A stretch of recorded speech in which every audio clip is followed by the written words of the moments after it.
Today we're going to be going over the basic functionalities of the point of sale software. Now the first thing is first, you're going to want to have your own passcode.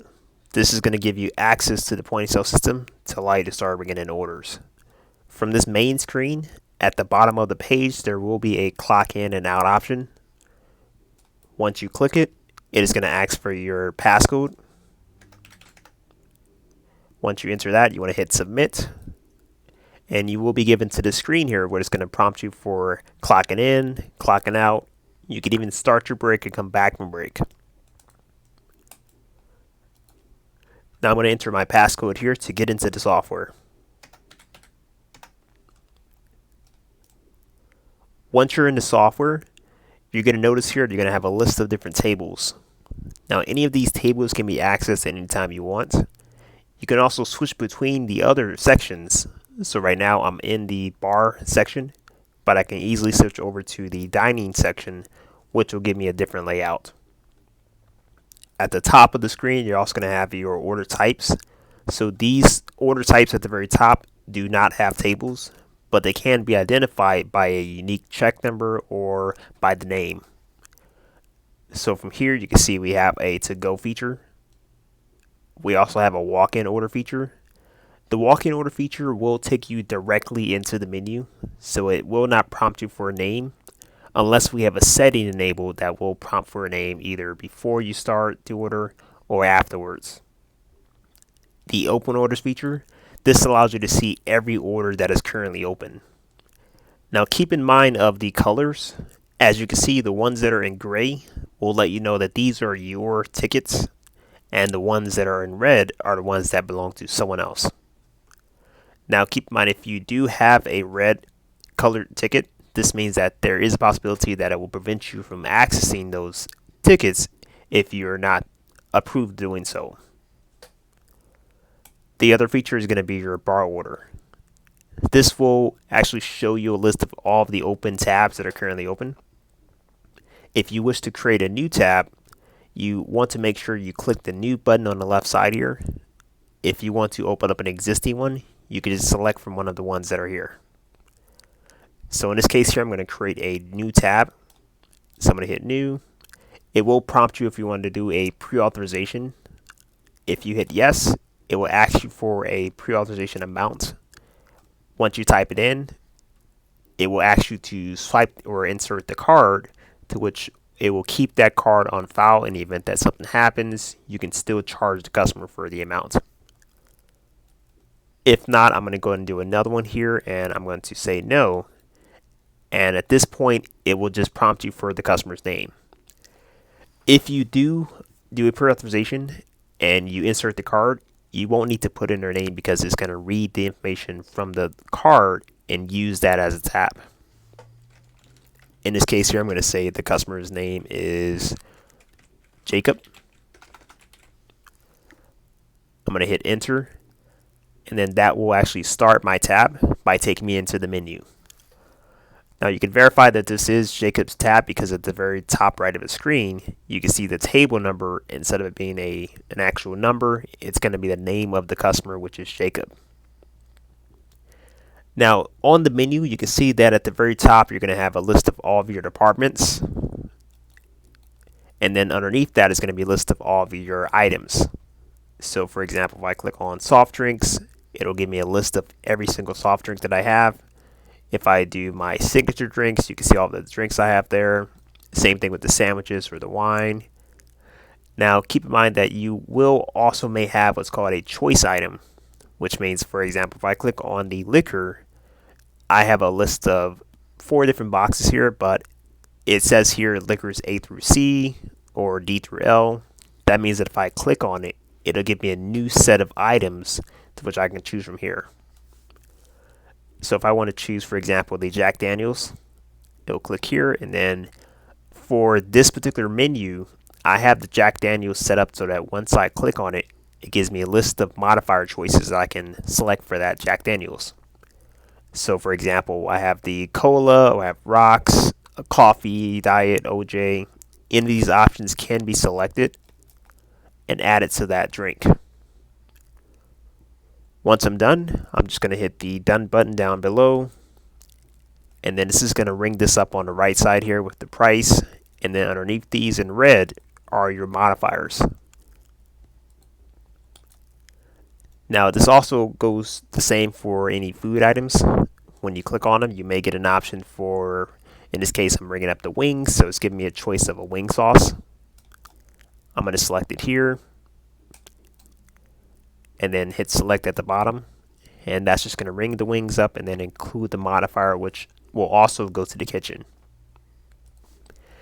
Now, in the event that a customer wants to ring in something that you guys don't have a button for, or if it's maybe something that's special or a special request for the order, at the bottom of the screen there is a modifier option that you can click on. Now, how this works is you can choose from a list of different modifiers in the system. Right now it's selected at most popular item, which I don't really have much in here.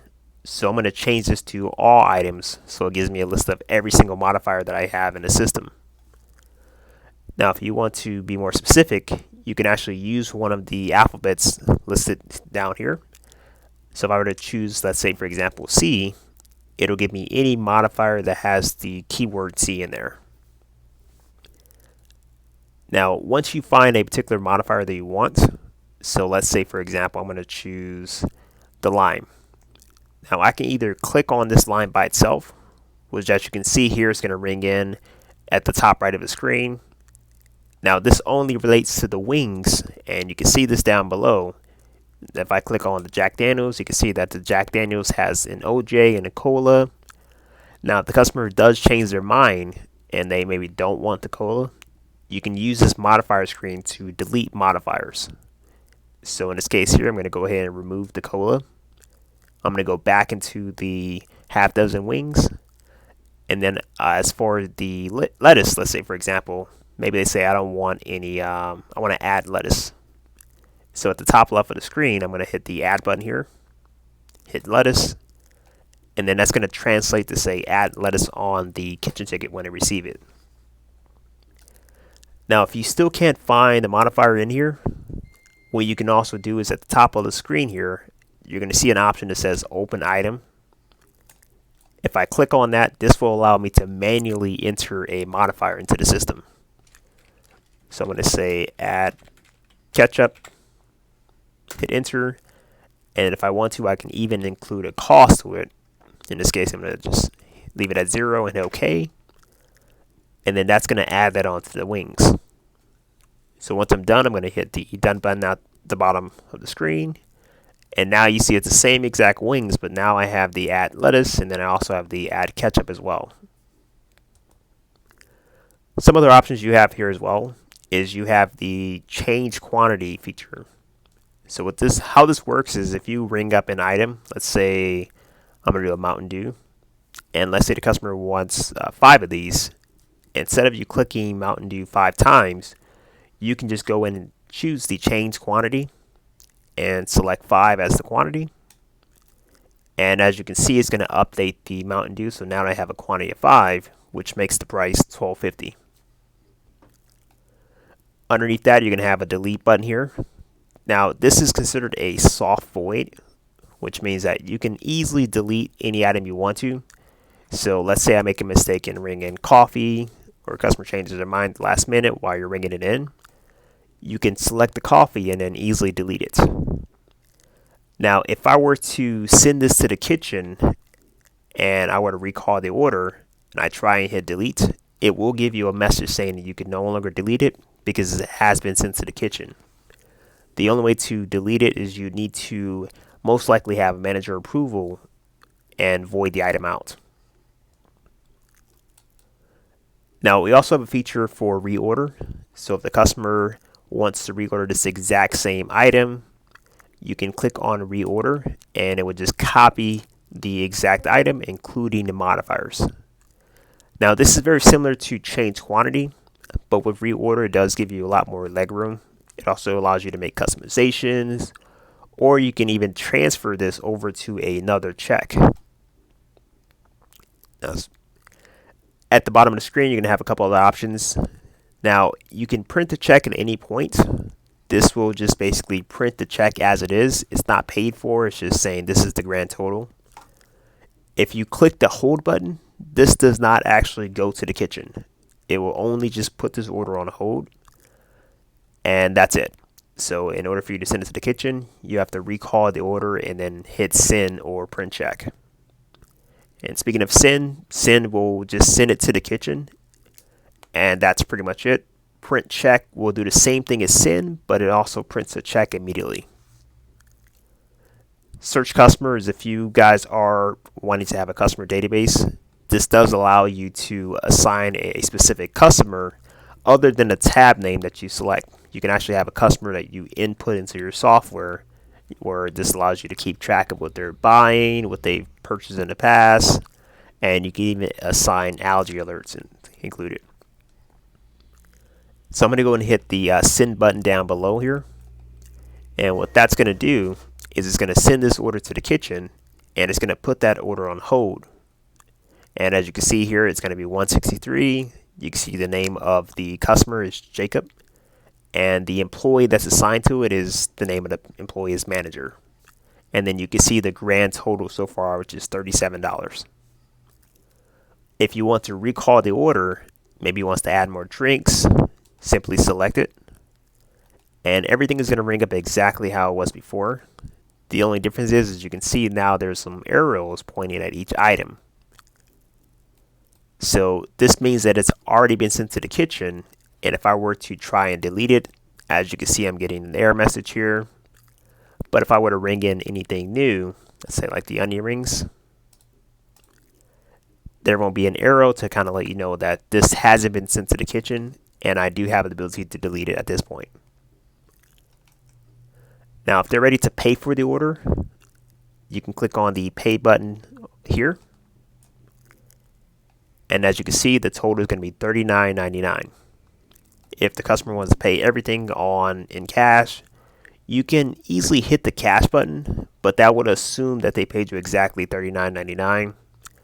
If they paid you a different amount, you can actually enter the tendered amount. So let's say they gave you $40 instead. You can type in 40, hit the cash option. It's going to close it out and then give you the change due, which is a penny. And then it's also going to close out the order. Now, if I were to select a different payment, so I'm going to go ahead and just say, you know what, I want to pay $3 in cash and then the rest on my credit card. You can type in how much they're paying you in cash. It's going to move it over to the right as saying paid so far, which is $3, and the grand total, which is going to be $250. So at that point, I can go ahead and use a credit card or any other payment type to complete the payment. And then that closes it out, prints a receipt, and you're good to go. In the event that you do want to hand the customer the check first, you can always hit the print check option here. That will just print the check immediately. You can give that to the customer. They can bring the payment up, or you can bring the payment up to the counter and then continue on from there if you want.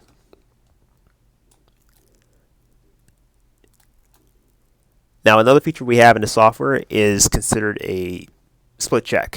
So how this works is I'm going to add a few more items here.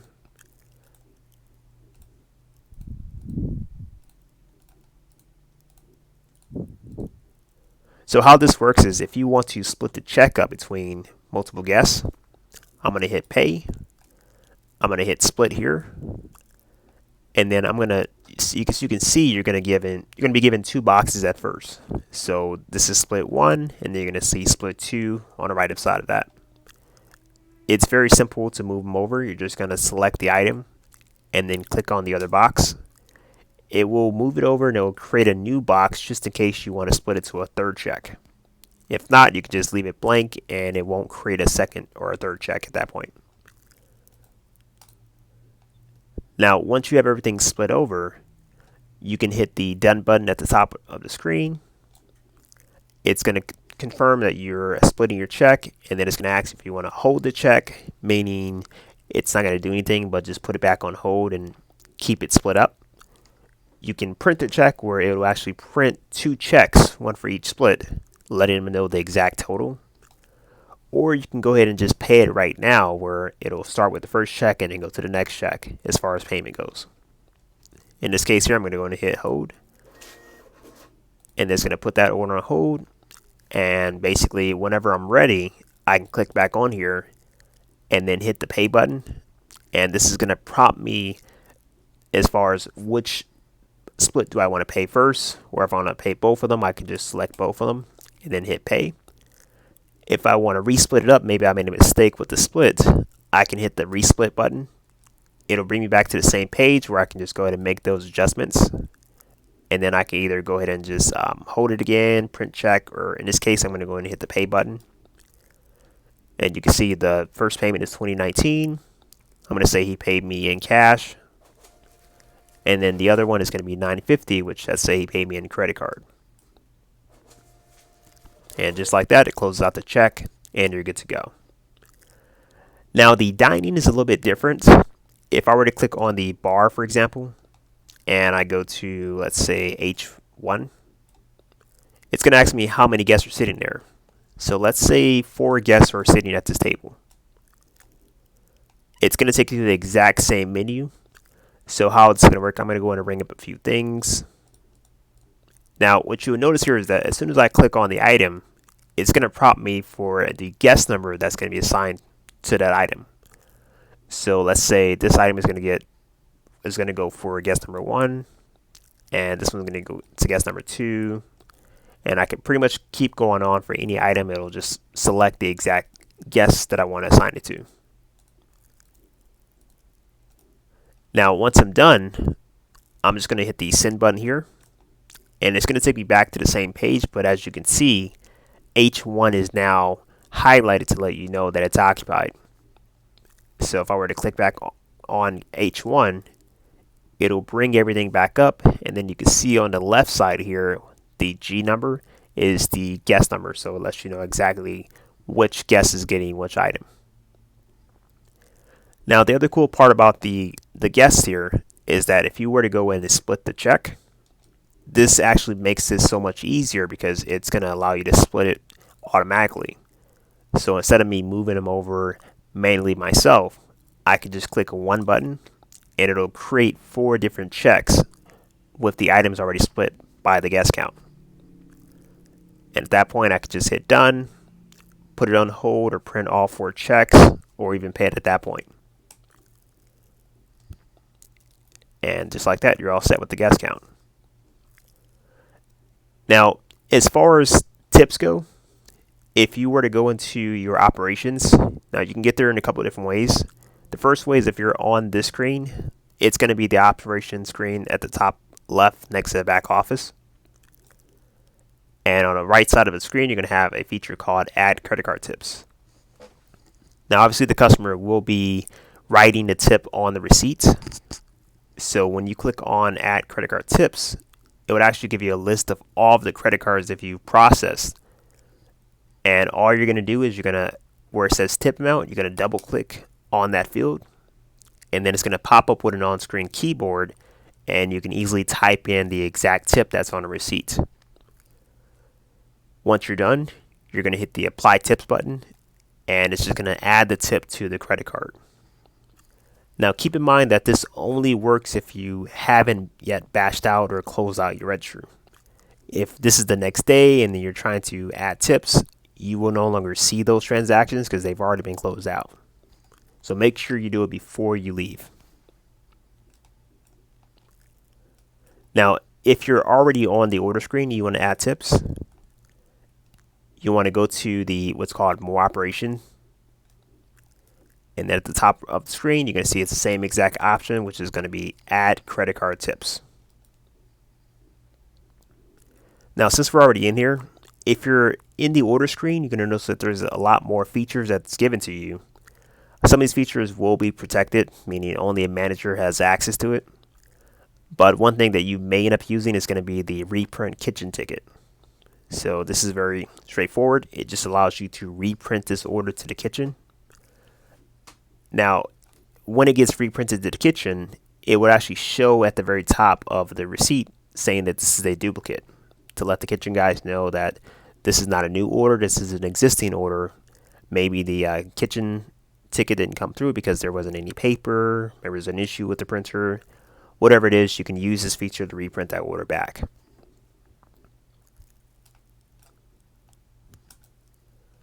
Now, another way of adding tips is if you were to clock out, we can enable a feature that will actually bring up the tip feature. So this way, before you leave, it kind of reminds you to add those tips or make any adjustments before you close out your day. Now, going back to the other feature here, if you want to go into your walk-in order, this is a quick way of getting to the menu, so it doesn't prompt for a name, just goes right to the order screen. I can select any item I want to, hit pay, and close out the order, and just like that, you're done. So that's a quick way of just ringing in a customer and closing them out without much issues. Now, before you actually can use the system, there is a start/end shift feature. Now, it depends on whoever comes in first, if it's going to be a manager or the first bartender. But before you can bring up any transaction, you want to make sure that this shift is always open. And once it's open, it's going to show you on the left side here how much money should be in a drawer. And it's going to confirm that the amount that should be in there is confirming on the right side with the amount that you've already put in. So at this point, you would just hit OK. It closes out the register, and that completes out your shift. Now, if you would like to transfer anything over to another employee, how you're going to do this, you're going to actually open up the order, and then you're going to hit that transfer button. Now, this works two different ways. You can either hit a table transfer, or this actually transfers to another table, or you can do a server transfer where this transfers over to a different server.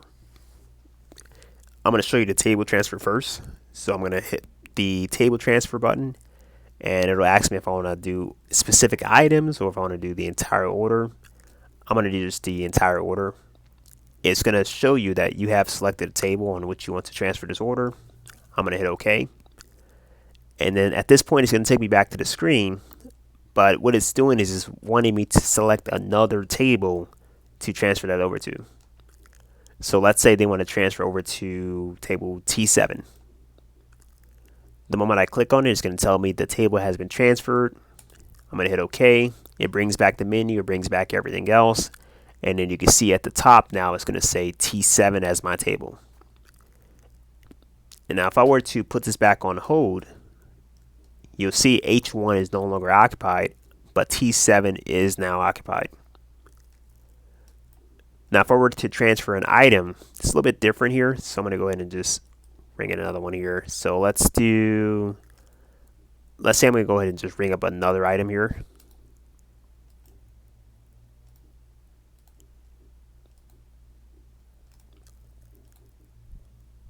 Actually, I'm going to do a different tech altogether. So let's do T5.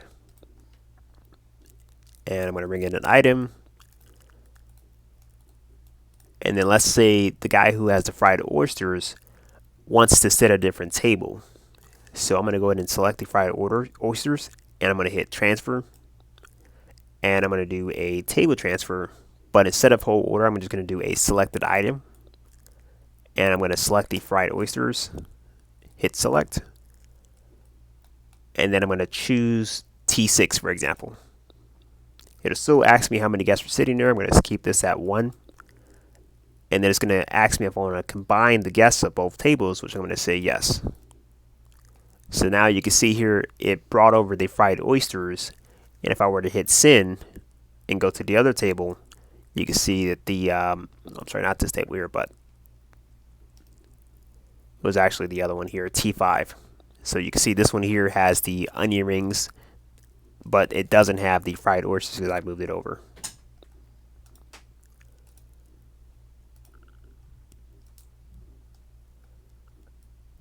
Now, if you would like to recall any order that you've already closed out, so let's say a customer didn't get their receipt or you have any discrepancies, there's a couple ways of doing this. You can actually go into your operations. So if I open up a new order, go to more operations, I can go to reprint order down here. And then at this point, I can select any order that I've already closed out. So it'll give me the order number, it'll give me the date and time, the employee that rang it in, and then the grand total. And it even tells me how it was paid for. So if I select any of those orders and I hit reprint check or reprint ticket, as you can see, it's going to go ahead and reprint that out for me.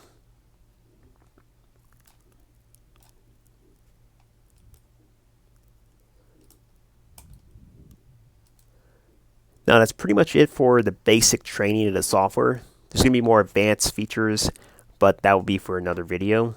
If you have any questions at all, feel free to ask the manager, or you can also contact us at 888-405-8706.